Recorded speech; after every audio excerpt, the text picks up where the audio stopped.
And now, from parts unknown, GoIndieNow Productions brings you the most riveting 10 minutes in your young, impressionable lives.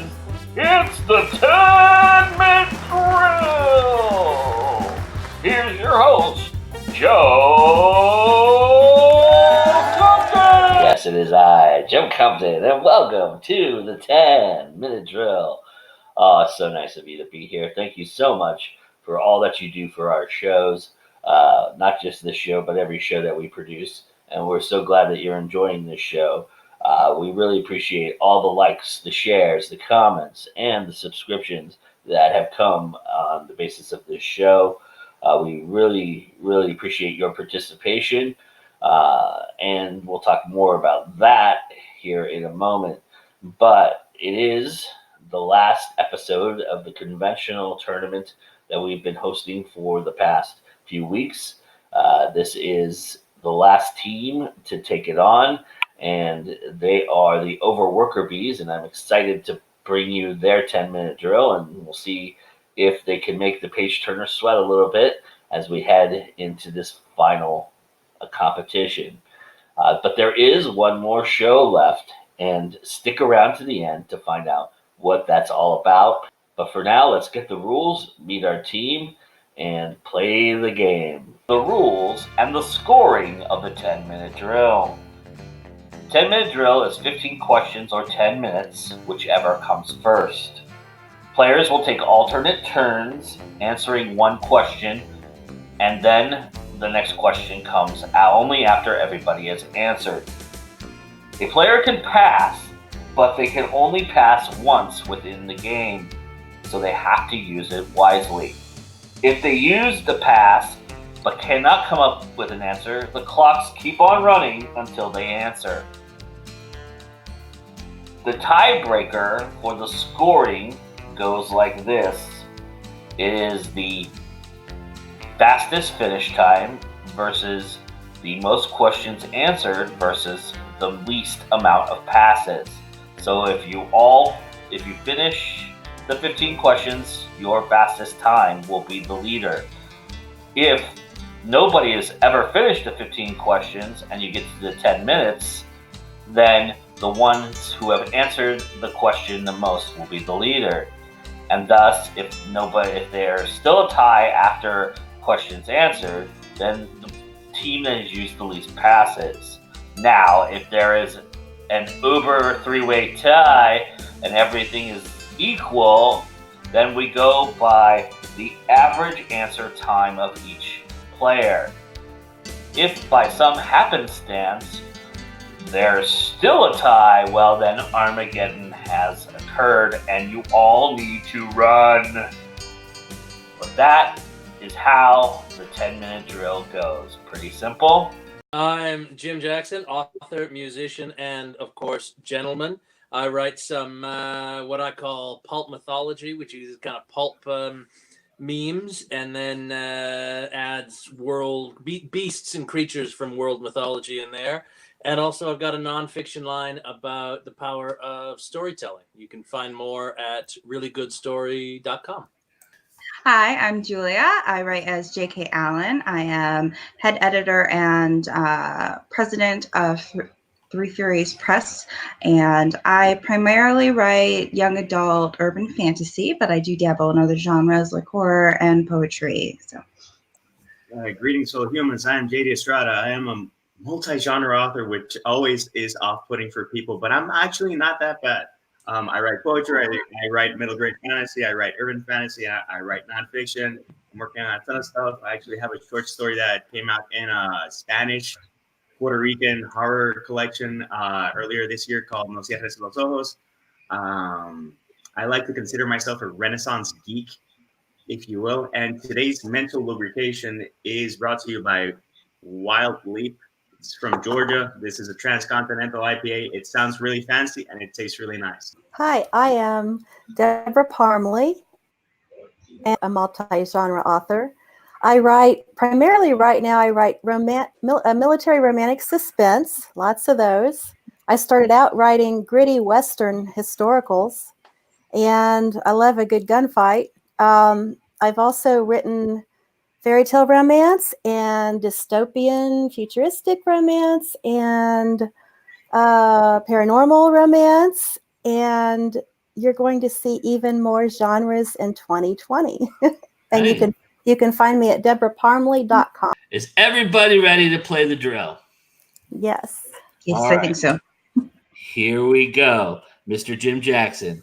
Where in the process does a book title come to you most of the time? Before, during, or after your writing? During, but really close to the beginning. It kind of acts for me. The title for me kind of acts like the carrot dangling in front, right? That oh, now it's a real thing. It's got a title. I wanna see it through to fruition. So during the writing process, but pretty early on, and if it doesn't, I start to kind of panic. All right, Julia. Before, during plotting. All right, JD. For me, depends on the project. Normally before, but on occasions I have like a code name, and just to give me that carrot that Jim's talking about.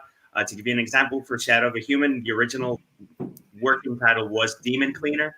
It had that feel. If you've never heard that Kaya song, hear it, and you'll get a feel for the book. All right, Deborah. Always before. I see a scene and it's like a movie. So, for instance, in Dangerous Ties, she's strung up over a mine shaft. The rope is breaking. Hero's riding down the hill. He sees her.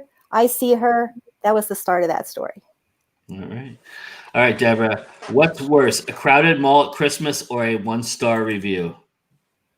Yeah, I don't like JD? that at all. Crowded mall at Christmas, it's dangerous. Thanks. Julia? People are icky, so crowded mall. Jim? 1-star review. I like crowded malls at Christmas as long as I'm not shopping in them. Just people watching. All right, cool. All right, Jim. What moral obstacle has been the hardest for you to put down on a page? Oh, I gotta go first on that one. I would say the prospect of adultery. All right, Julia? The book I'm writing right now, the main character is half Korean, like me, and she gets called a racial slur and punches the guy in the face. And I was like, is that too much? Probably too little. JD? For me, in nonfiction work, I can rustle a couple of feathers. I do talk about my opinions on race and stuff, and I do write from an agnostic perspective in my urban fantasy. I still haven't gotten death threats, so that's a positive. All right, Deborah? Haven't had too much trouble, but any that has come about because I write about heroines who've had extreme things happen to them. I don't show those scenes, but I start off there so that they can be empowered as the story goes along. But sometimes people get triggered by things, and so there's some reaction that comes from that. All right, Deborah. Do you think most heroes were born to be, made from luck, or driven to become one? Oh, I think it's in the bone. I think they're driven to become one. All right, JD? I think they're driven. Some people are born it, and it's just in their DNA. But most people have to find themselves in a situation and react accordingly. All right, Julia? I think you're born with certain characteristics, but driven to become one. Nice. Jim? Yeah, I'm with JD. So find yourself in the situation. So I'm going with the luck answer. All right, Jim. What common characteristic do you think your hero and villain share most? Oh, I'm not going to pass. I'm going to do it. It's honestly cynicism. All right, Julia? Not necessarily self-centeredness, but having a hard time seeing from a perspective beyond yourself. Nice. JD? Righteousness, even if someone is evil, it depends on perspective, and they swear that they're doing the world a favor. All right, Deborah? Probably determination to succeed. I write alpha heroes, and my villains are hopefully bad enough that even the reader wants us to shoot them. So they're not, well-rounded, nice guys. Okay. The hero is a nice guy, but the villain, like, I really am hoping the reader wants us to shoot him. All right. So, Deborah, which do you think is more of a Christmas movie than the others? Die Hard, Lethal Weapon, Trading Places, or Gremlins? Die Hard. That's one of my favorites, actually. Okay, JD? Die Hard, followed by Gremlins. Die Hard has a solid, wonderful script. Gremlins doesn't make sense, but it's just fun. All right. Julia? Die Hard is the Christmas movie we watch every year. Oh, nice. Jim? For Christmas movie, Gremlins, because you're right, it doesn't make sense, just like most Christmas movies. Nice. All right, Jim. Pirate Booty, Cheetos, Cheez-Its, or none of the above? Pirate Booty. All right. Julia? No idea what pirate booty is, so none of the above. JD? I'd say Cheetos, but I have to mention Pirate Booty. I have a character based on my wife that she's a pirate, and I like her booty. Nice. Deborah? I confess to liking Cheetos a lot. Nice. Nice. I'm with you. That's mine too. All right. 4 minutes, everybody. All right. Deborah, a popular opinion you tend to agree with. Be kind to everyone. Nice. JD? Twilight sucks. Nice. Julia? Mary Sue characters are the worst. There you go. Jim? Let's get rid of daylight savings time. Yeah, nice. That's a good one. All right. Now, what's one popular opinion you don't tend to agree with? Jim?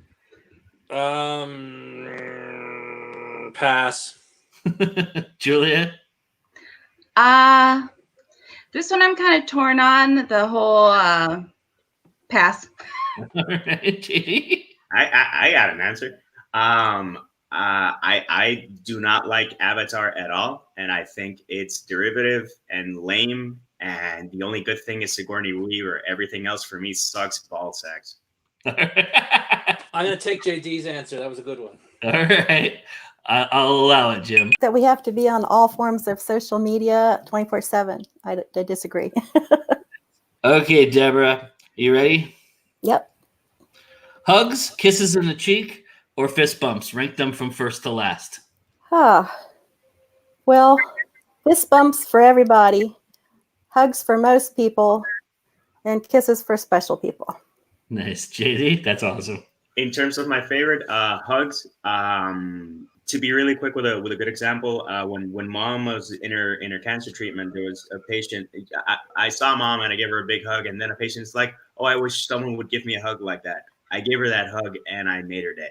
So Nice. Hugs, kisses on the cheek because I'm Caribbean, and fist bumps because for half of the people it's awkward. Nice. Julia? I'd say hugs, fist bumps, then kisses on the cheek, because I'm not kissing anyone on the cheek, just special people. Jim? In terms of receiving, kisses on the cheek, hugs, fist bumps. Giving, that's a secret. All right. I'll remember that when I see you in Calgary this year. I'm expecting a kiss on the cheek. All right, Jim. Most important advice you can give during give anyone going on a live appearance or signing. Check your nose first. Nice. Julia? Be genuine. Be yourself. Don't try to act like something else. All right. JD? Have fun. You're going to be nervous when you start talking. You should calm down. People are rooting for you more than you think. All right. Deborah? That's awesome. Hydrate, because when you get nervous or when you talk a lot, you get thirsty real fast. Nice. That's a good one. All right. Deborah, word you always want to use, but you don't because it doesn't mean what you think it does. Oh, I'm going to pass. That's going to take too All right. long for me to think. I'm going to pass. I don't know. I try to know what I'm talking about. Julia? I'm gonna answer the original pass, so I can pass on this one. Okay. So the original pass was Scott Pilgrim versus the World is like a movie a lot of people really love, but kind of hate that the girl is like a sexy lamp trophy to be won. So that's my popular opinion. I'm against, and then I pass on this. All right. Jim? Ambivalent. because it has a very different meaning with how my mother used to use it compared to how literary critics use it. Nice. That's awesome. All right, Jim. Most likely to eat your chocolate with either cherries, nougat, caramel, or other chocolate inside. Other chocolate. Nice. Julia? Chocolate with chocolate. All right. JD? Cherries or caramel. Nice. Deborah? A chocolate and caramel. My birthday cake, my grandma used to always make for me, had chocolate cake and caramel icing. Delicious. Nice. Ooh, nice. All right. All right. You guys got to 14 out of 15. Not bad. You guys picked it up toward the end there. So congratulations. Nice job. So close. The Overworker Bees gave it their best shot. They really were gung-ho in participating here this week, and they really did go with an intention of really knocking this out of the park.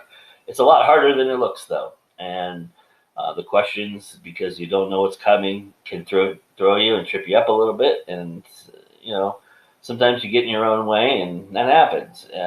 It doesn't mean that you did good or bad. It just means that it happens. And so with that being said, congratulations to the page turners who put in quite the performance to get themselves to the top and ride out the rest of the season.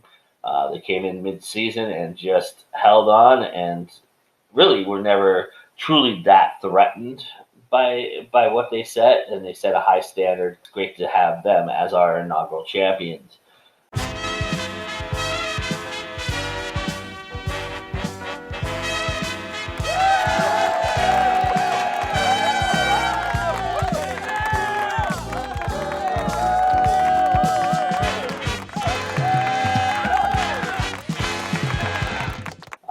With that being said, though, however, we are not done. Yes, we have one more competition to run, and that is because of you. You all went out onto our think tank group, which is our GoIndieNow Facebook group, and voted and came up with 8 names that are going to participate in our first ever All-Star game.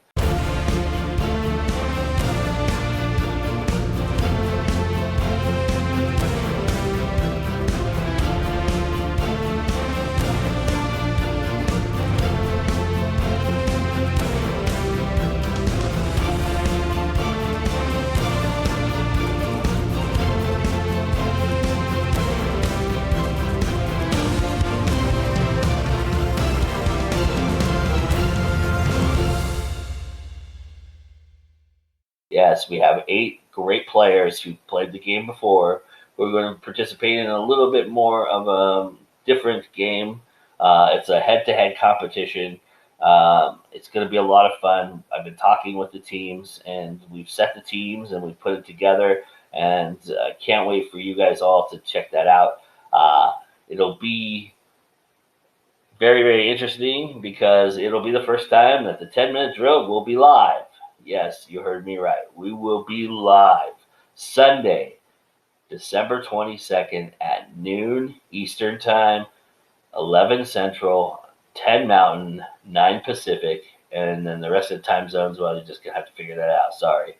I do know that's 8 o'clock London time, so if you're around London, then hey, it's 8 o'clock. But anyway, this is going to be a lot of fun.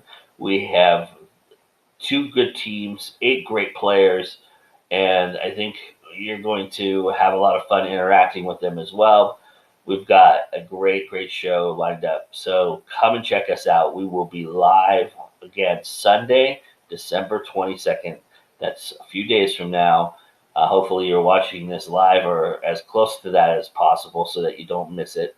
Of course, we'll be out and about promoting it anyway, but check it out after the fact. Even if you watch this after December 22nd, go check it out because I'm sure it'll be posted up there, and enjoy it nevertheless. Well, thank you so much for making this first season such a great success. We will be back. We have been renewed for a second season. We'll be back in the springtime to play the drill again and have a second competition. And with that being said, though, it's always time to go indie now, and we'll see you when we see you in the spring for this show. Thank you, everybody. I'll ask you the last question regardless, because I think it's a fun one to ask. So, Jim, does the early bird always catch the worm? And is that really the best thing to eat for breakfast? Not qualified to talk on the first question, but second question, no, I rarely have worms for breakfast. Nice. Julia? No, because there's a time for everything, and that's not always the morning. And I hate worms. JD? I've never had worms. If I find them in a proper dish, I'll let you know. I am willing to try it for entertainment value. For me, getting up early has had a positive impact. That's not for everyone, so it's not a blanket statement. All right. Nice. Deborah? Well, I'm a night owl, so just like staying up till 2 a.m., not getting up at 5 a.m. So I would say no, that doesn't work for me. And I don't think I could manage to eat a worm. I really don't.